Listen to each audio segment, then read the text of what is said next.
Nah ada bala, bapak tak lihat ada bala. Nah itu, dia tahu.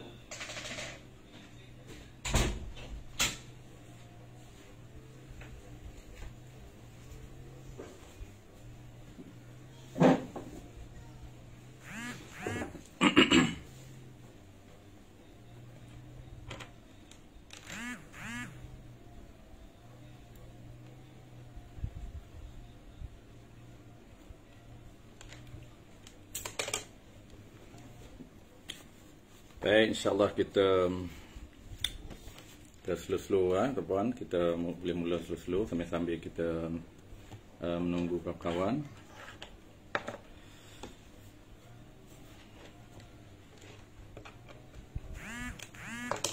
Bismillahirrahmanirrahim. Alhamdulillahi rabbil alamin.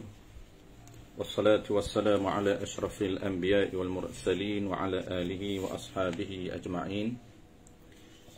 اللهم علمنا ما جهلنا وانفعنا بما علمتنا وجعلنا من المخلصين صلى الله على سيدنا محمد وعلى آله وبارك وسلم والحمد لله رب العالمين أما بعد. Terlebih dahulu marilah sama-sama kita menyatakan setinggi-tinggi kesyukuran kepada Allah Subhanahu wa taala kerana dengan limpah kurniaannya sekali lagi kita diberi kesempatan, masa dan peluang serta kekuatan oleh Allah Subhanahu wa taala untuk kita meneruskan aktiviti pengajian kuliah online kita setiap Sabtu. Kali ini kita meraihkan permintaan sahabat-sahabat kita yang pilih kitab fiqh selepas kita dah khatam kitab Paku Imam. Pilih kitab fiqh dan kita pilih kitab Hidayatus Sibyan. Cuma untuk makluman kawan-kawan kita yang lain, kitab Hidayatus Sibyan ini kita akan sambung pertengahan kitab. Kita tak baca daripada awal, kerana daripada awal itu kitab Tauhid. Yang kedua tu barulah kitab solat ataupun kitab ibadat. Muka surat 8 itu kitab ibadat, kitabus solat. Cuma kita tak akan mula terus kitab solat itu muka surat 8. Sebab itu kita dah baca sebelum daripada ni di tempat lain. Kita akan sambung muka surat 12 tu apa dua helai langkau tu, muka surat 12, iaitu tajuk masih lagi dalam tajuk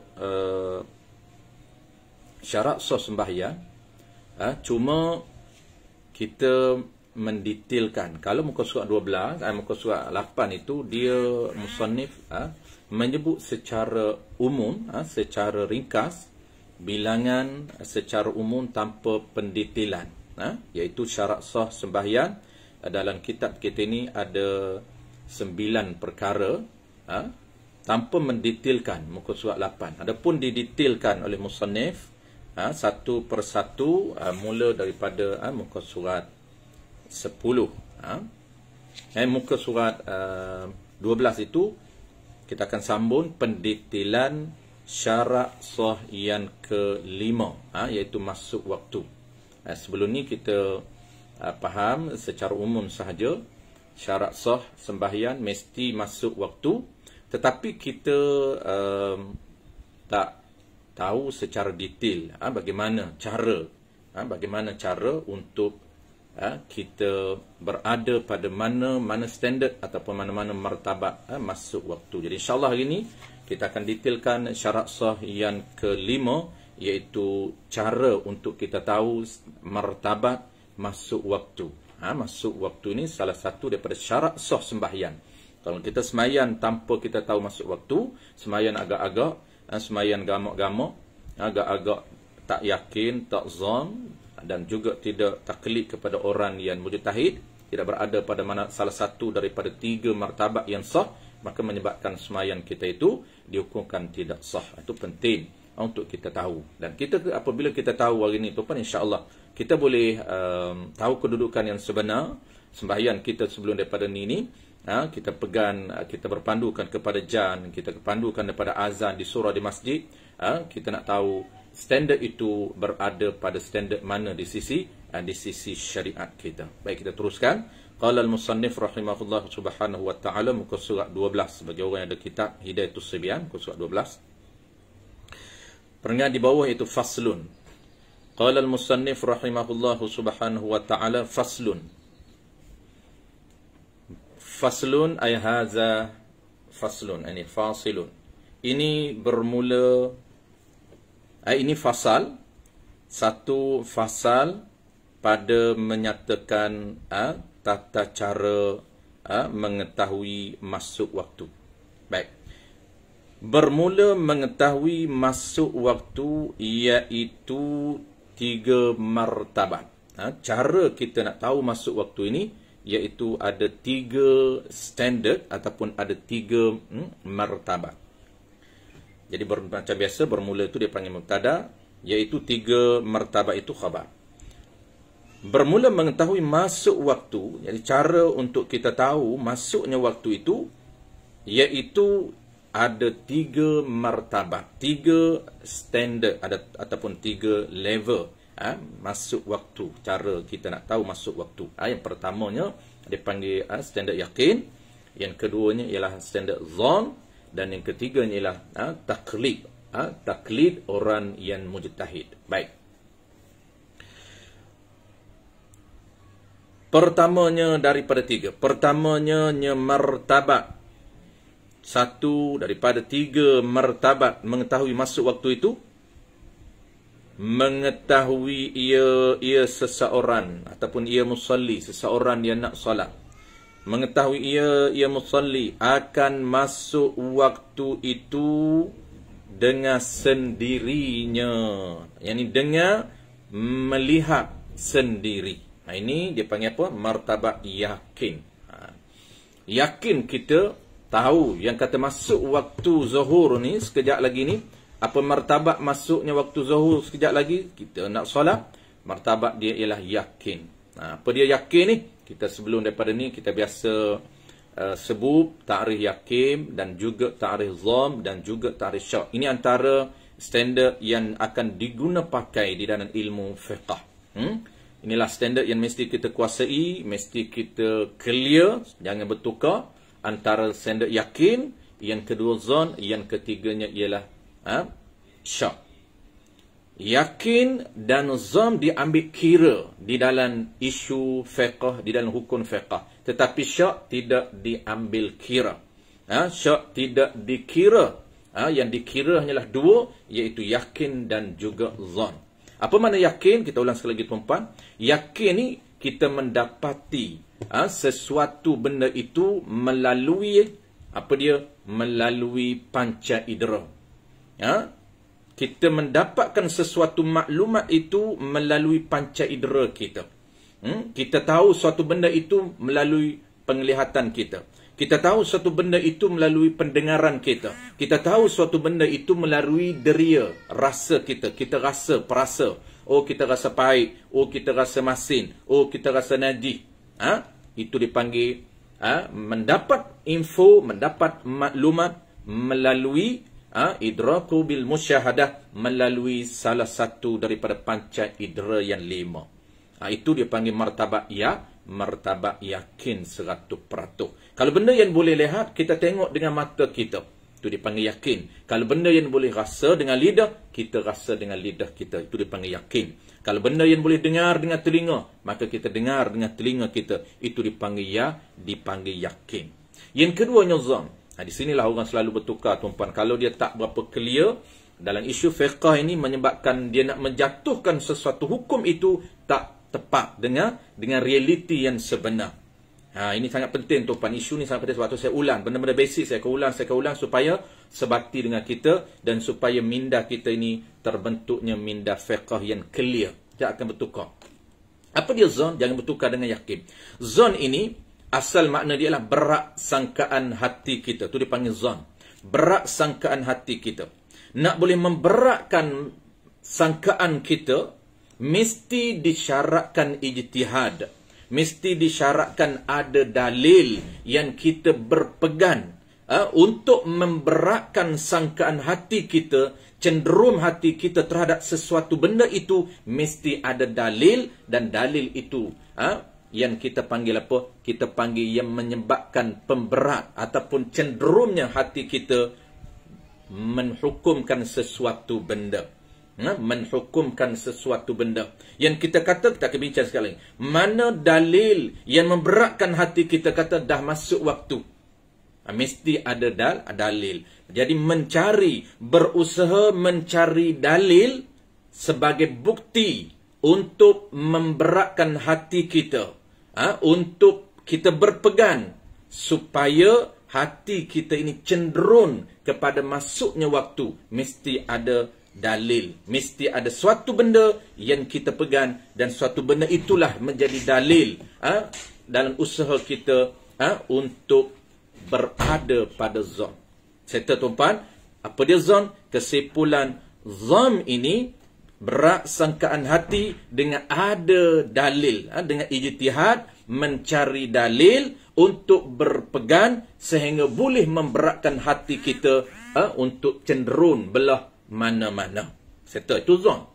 Tetapi kalaulah tidak ada dalil, dia tak tengok dengan sendiri, dalil tidak ada, dalil ni maknanya tidak ada satu benda yang dia boleh pegang yang mengatakan masuk waktu, maka itu bukan yakin, bukan zon, tetapi syak yang sebenarnya. Syak ni 50-50. Tu dia panggil syak 50-50. Kalau zon berat ke arah 100%. Ada satu benda yang dia memberatkan hati dia, menyebabkan cenderung hati dia belah mana-mana, belah masuk waktu, tetapi tak yakin. Kenapa? Tak tengok sendiri. Cuma boleh zon, boleh berat masuk waktu.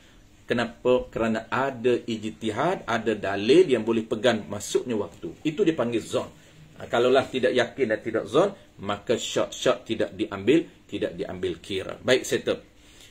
Qala al-musannif rahimahullahu ta'ala, pertamanya, martabat pertama daripada 3 martabat mengetahui ini, tahu ia orang yang sembahyang itu akan masuk waktu itu dengan sendirinya, yakni dengan melihat sendirinya.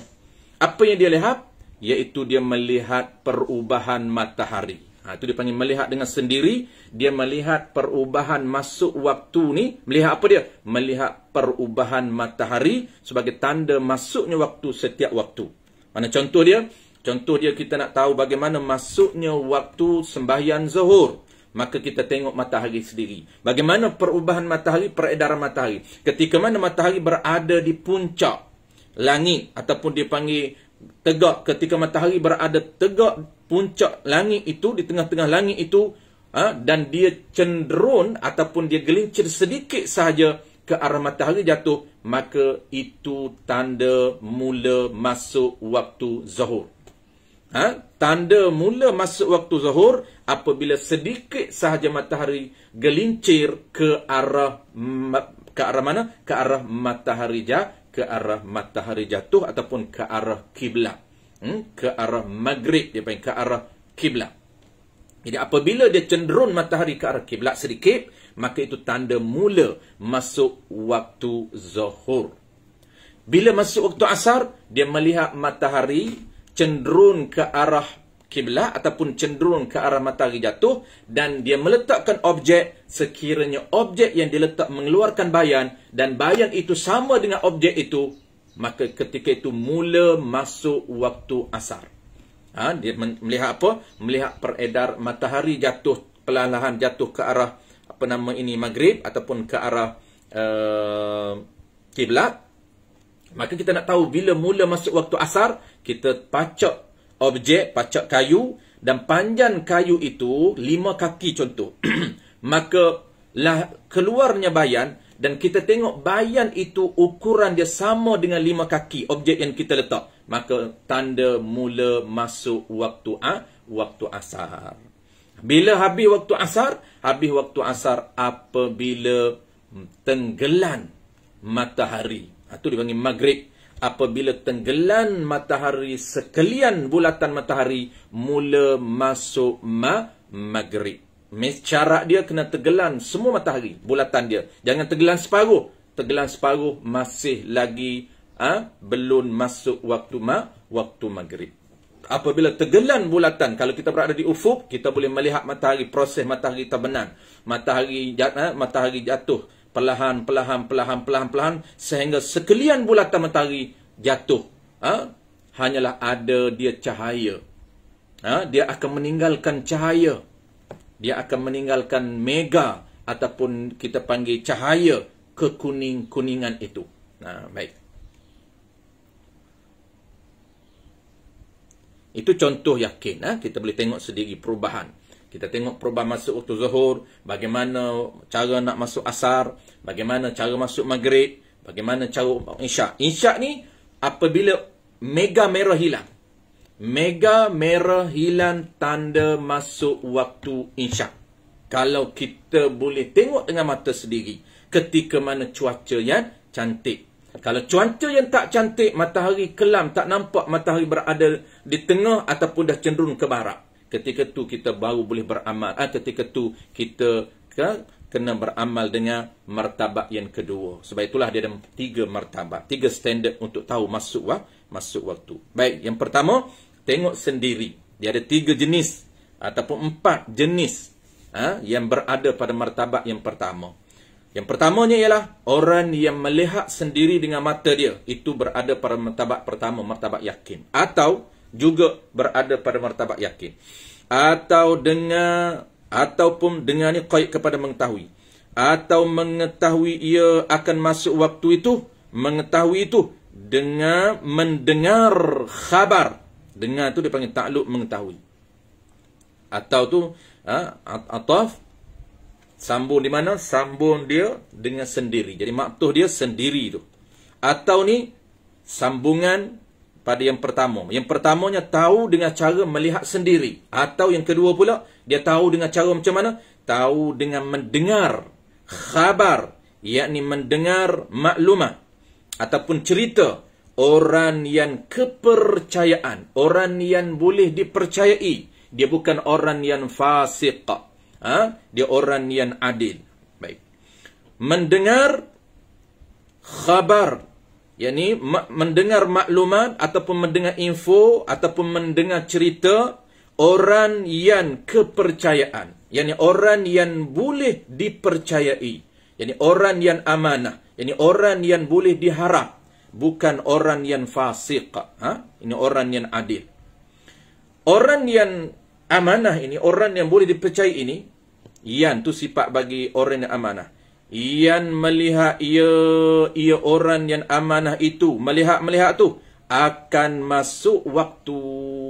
Ini jenis yang kedua. Dia 4 jenis, keempat jenis ini berada pada martabat yang pertama. Berada pada standard masuk waktu yakin. Yakin masuk waktu ini, dia ada 4 jenis ataupun 4 situasi orang. Baik, yang kedua, kita ulang sekali lagi. Yang pertama, yakin ini dia tengok sendiri dengan mata, dia melihat sendiri perubahan matahari dengan mata dia. Yang kedua, dia mendengar dengan telinga dia. Mendengar dengan telinga dia, mendengar apa dia? Mendengar info ataupun maklumat orang yang boleh dipercayai. Dan orang yang boleh dipercayai itu, dia melihat sendiri. Dia bukan ijtihad, tidak. Dia melihat sendiri akan masuk waktu. Maka kita dengar perkhabaran orang yang melihat sendiri perubahan matahari. Dia tengok gelincir dah matahari ni ke belah matahari jatuh. Gelincir sedikit tanda masuk waktu zuhur. Maka dia tengok lalu dia khabarkan kepada kita yang tak tengok. Kita tak tengok pun matahari sendiri. Tak keluar tengok matahari. Tapi kawan kita, orang yang boleh dipercayai ini, dia melihat sendiri perubahan matahari. Gelincir dah matahari, dah masuk dah waktu zuhur. Dia khabarkan kepada kita. Maka kita yang mendengar ini, kita juga berada pada martabat yakin. Ataupun pada kata sendiri. Atau dengan mendengar mendengar ban.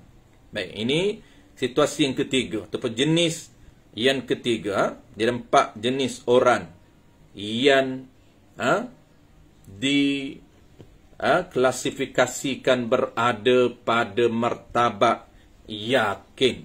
Yang ketiganya apa dia? Atau pada kata sendiri.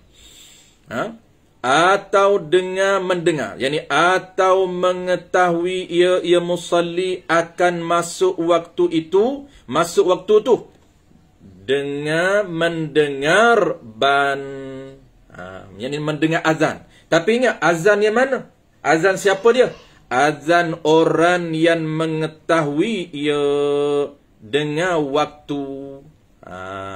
Jadi azan orang yang mengetahui, yakni orang yang tengok sendiri, baru dia azan. Dia tengok sendiri perubahan matahari, kemudian dia pun azan Allahu Akbar, Allahu Akbar.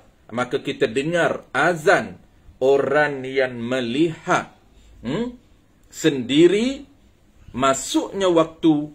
Kemudian kita yang dengar azan itu juga berada pada martabat yakin.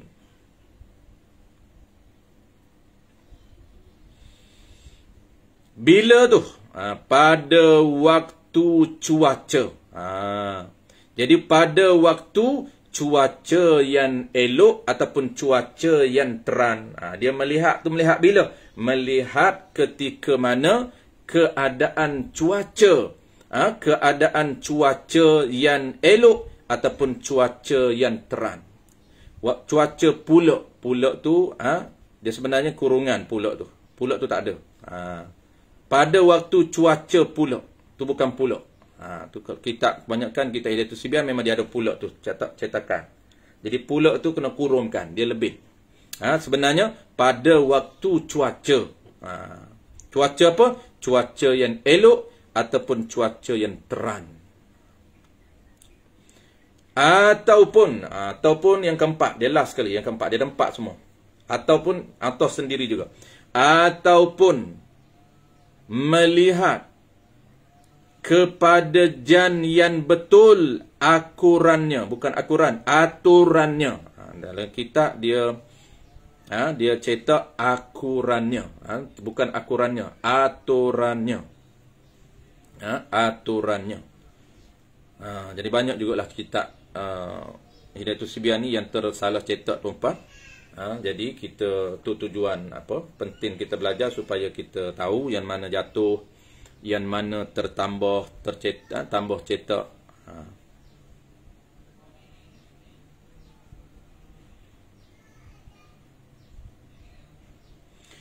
Atau melihat kepada jan yang betul aturannya.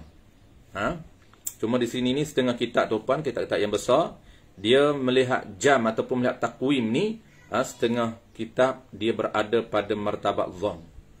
Tapi Tok Guru ni dia berada pada martabat yakin. Yang ni. Setengah kitab lain dia berada pada martabat zon. Baik. Atau melihat kepada jam yang betul, atau ni keempat, dia ada 4 semua. Keempat situasi ni, keempat jenis orang ini semuanya berada pada martabat yakin.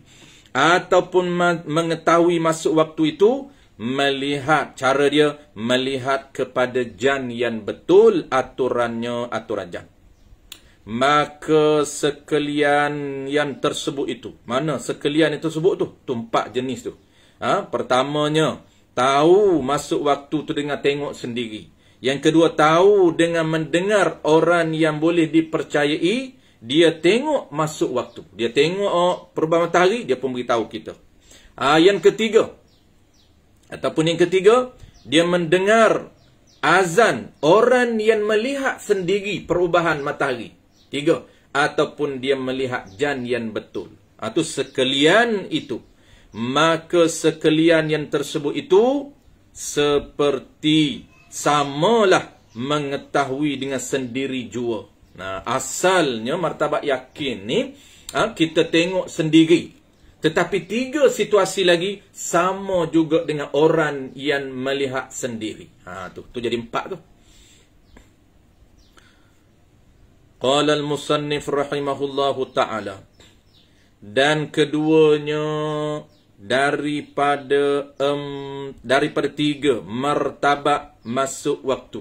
Martabat pertama zon, martabat pertama yakin, martabat kedua zon. Ni zon. Kita dah beritahu tadi apa maksud yakin, apa maksud zon. Jangan zon tapi dia duk guna yakin. Jangan syak tapi dia sebut yakin. Orang kita di semua dia bedal. Kadang-kadang syak dia ni bukan yakin pun, bukan zon pun, tapi duk main yakin. Tak tengok nak yakin macam mana. Macam itulah selalu kita sebut. Masuk tandas, air ada di tepi. Dia tak guna air tu. Dia tak guna air tu untuk ambil wuduk. Dia tak guna air tu untuk basuh kecil, basuh begok. Orang tanya, kenapa tak guna Haji? Dia kata air tu najis. Macam mana Haji boleh tahu najis? Dia kata takkan tak najis, orang duduk kecil, duduk begok. Takkan tak terpencit. Yakin tak? Dia kata yakinlah, takkan tak kecil. Takkan tak orang kecil tak terpancuk masuk dalam baldi air tu. Kalau kita tekan tanya dia, dia akan jawab yakinlah. Tapi takkan belakang tu. Dia kata takkanlah orang kecil tak masuk. Maknanya dia tak tengok. Tapi dia berani kata confident. Dia berani yakin. Itu cara kita bercakap apabila kita tak tahu asas dalam fiqh, menyebabkan kita bercakap ikut dam. Kita akan hantam. Nampak sangat. Kalau orang ahli tuan-puan, orang nampak sangat bahawa kita ini tak tahu apa yang kita bercakap. Dia tak nampak pun bahawasanya air itu masuk najis, maka tak boleh nak hukum najis. Tak boleh nak kata yakin, kerana dia tak nampak. Apabila tak nampak, maka tetaplah air itu suci. Tapi poin yang saya nak ceritanya, confidentnya kita. Level confidentnya dia. Walaupun dia tak nampak, tapi dia guna istilah yakin juga. Yakinlah. Takkanlah orang kecil tak terpencit masuk. Tu bahaya. Cakap yakin, tapi takkan pula belakang. Dia tak tahulah tu tanda apa makna yakin, apa makna zon. Baik, martabat yang kedua zon. Keduanya, martabat. Daripada 3 martabat masuk waktu. Tahu masuk waktu ni, cara yang kedua zon. Dengan ijtihad ia musalli. Dia tahu tu, dia mengetahui ia akan masuk waktu itu, mengetahui itu dengan ijtihad ia musalli. Apa dia ijtihad? Dengan berusaha mencari dalil yang menunjukkan atas masuknya waktu. Itu dipanggil ijtihad. Dengan ijtihad ia musalli. Ijtihad tu pada sesuatu yang menunjuk ia sesuatu akan waktu. Itu dia panggil ijtihad. Berusaha, carilah apa saja inisiatif, usaha untuk dapat tahu bahawa masuknya waktu. Maka usaha kita lakukan sesuatu benda. Suatu benda itulah kita nak jadikan dalil yang menyebabkan hati kita cenderung masuknya waktu. Kalaulah tidak ada dalil, tak ada ijtihad mencari dalil, dalil itu yang memberatkan hati kita masuk waktu. Kalau tak ada ijtihad, tak ada ijtihad mencari dalil, tidak ada dalil untuk kita pegang kata masuk waktu, maka tidak dinamakan zon, tidak dinamakan yakin. Kita panggil apa tuan-puan? Kita panggil semayan dengan syak, ataupun semayan dengan gamak-gamak. Agak-agak masuk dah waktu ni, takkan tak masuk lagi. Rasa daripada lama dah ni. Tadi tengok kedua belah.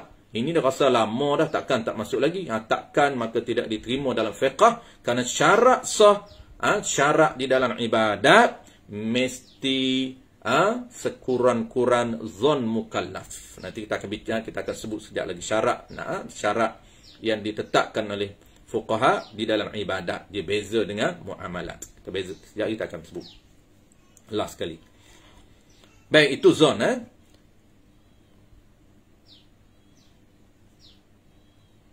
Baik, settle.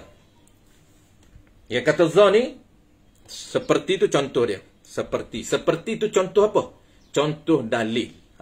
Seperti itu contoh dalil. Adapun martabat ni zon. Zon tu apa dia? Zon tu berat sangkaan hati kita. Berat sangkaan hati kita dengan disyarat ni. Disyaratkan ataupun dengan ada ijtihad, ada usaha. Ijtihad tu usaha. Usaha mencari sesuatu. Melakukan sesuatu benda yang menunjukkan bahawa masuknya waktu. Maka usaha kita itu mencari sesuatu itu dipanggil ijtihad.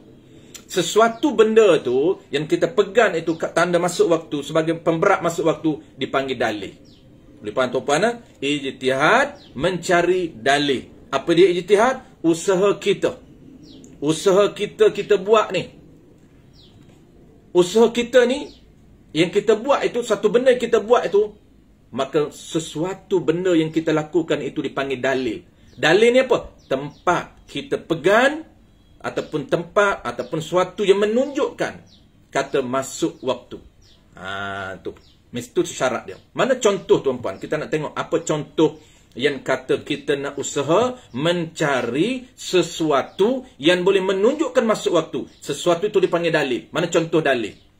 Kena buat. Kena uji. Dan buat ni, kita kena tajribah ataupun uji. Mana contoh? Seperti membaca Quran. Maka membaca Quran, usaha membaca Quran, maka membaca Quran itu boleh dijadikan dalil untuk kita pegang. Dalil itu apa dia? Boleh menunjukkan bahawa masuk waktu. Setelah mana kita uji, setelah mana kita dah try. Itu contoh pertama, baca Quran. Contoh apa tuan-puan? Contoh kita dah biasa. Kita nak tahu masuk maghrib, nak tahu masuk isyak tuan-puan. Contoh masuk isyak. Selepas maghrib, biasanya kita ni buat. Masuk maghrib, kita akan wirid. Selepas wirid, kita lakukan qabliyah, ba'diyah. Selepas kita solat ba'diyah, kita akan baca Quran satu juzuk. Contohlah, satu juzuk baca Quran. Satu juzuk baca Quran ni contoh saja. Contoh, satu juzuk baca Quran. Biasanya selepas baca Quran, azan isyak. Selepas satu juzuk baca Quran, ni qadar yang kita biasa buat.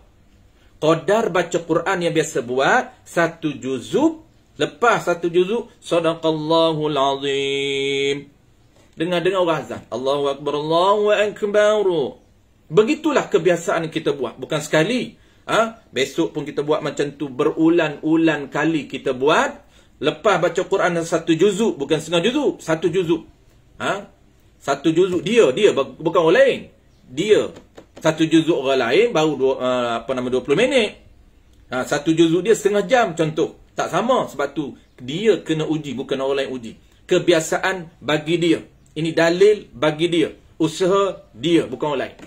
Maka dia ni biasa dia buat lepas solat maghrib, dia akan baca Quran satu juzuk, bacaan dia slow, murattal.